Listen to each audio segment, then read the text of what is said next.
Welcome, everyone, to Influential Leadership Tips. I'm John Hadley. And I'm Dave Miller. Question for you, John.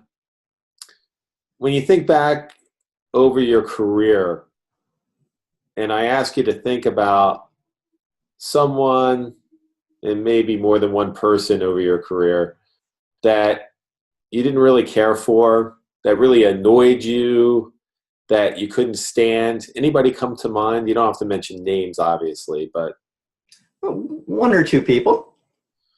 Yeah.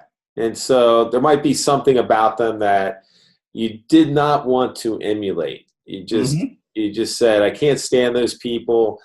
And what I want to talk to folks about today is how those people can be a gift to you. Early in my career, one of my mentors told me a couple things that I'll never forget. One was, be careful with your role models. Don't just have one role model because you'll always be disappointed. And also came from that the idea of having negative role models. So, usually when we talk about role models, it's like, okay, who do I want to emulate? Here's someone I really admire. They're really good at what they do. I want to take from what they're demonstrating and apply that and incorporate that in the way I operate. And that's really great. But you can also do the opposite. So if you have a boss that you work for that you just can't stand, at least while you're in that situation, glean what you can from it. What is it that you can't stand? What is it that annoys you? What is it that turns people off? Make sure you're not adopting any of those things. Make sure you understand those things and you're doing things differently. It's very similar to an exercise that I heard about from Barbara Schurer around people who are stuck in what do I want to do next, and they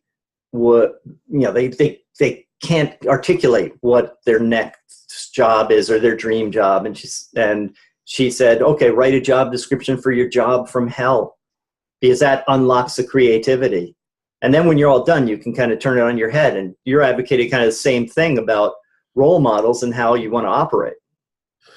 Right, exactly. So that's part one of this whole thing, is really kind of look at that person and what they're doing and say, let me make sure I'm not doing those things, or how would I do it differently, and why would I do it differently? How is this impacting people? And you get some really good learning from that. The other thing, kind of a neat byproduct of it, is that in a strange way, I've found in my life, it's made me more empathetic towards that person, where instead of resenting them, I kind of start appreciating them more and maybe understanding them better. So just a neat byproduct. Yeah, and it causes you to observe things that you didn't observe when you're trying to do that really consciously, because before you were just stuck in the I hate what they do, and that colored everything you saw. But when you break it down, you might find there's some kernel of what they're doing that you're saying, that's a really neat technique. That's a really nice thing. If I could find a way to incorporate that without all the other baggage. Yeah, and what's making them tick, And so I get some insight into, something that is driving them, whatever.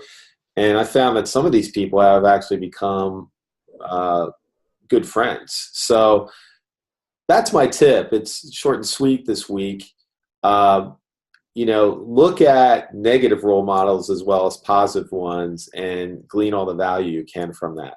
So try that this week. Be aware of that. And next week, we'll see you again. And until then, be influential.